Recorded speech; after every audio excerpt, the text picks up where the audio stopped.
Two F-35A stealth fighters from Japan's Air Force made emergency landings at Aomori Airport in northern Japan. The emergency was caused due to mechanical issue in one aircraft. Currently officials are investigating cause of incident and no specific details regarding nature of mechanical issue was disclosed.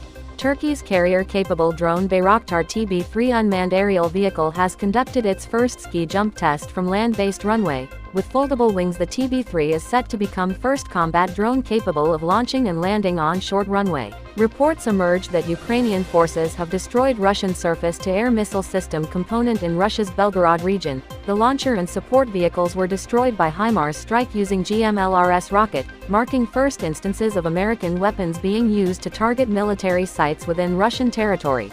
A new Russian 152mm self-propelled howitzer, 2S-43 Malva has been spotted on battlefield for first time. The wheeled self-propelled artillery platform offers improved maneuverability that can execute multiple rounds simultaneously, enabling several projectiles to hit target at the same time.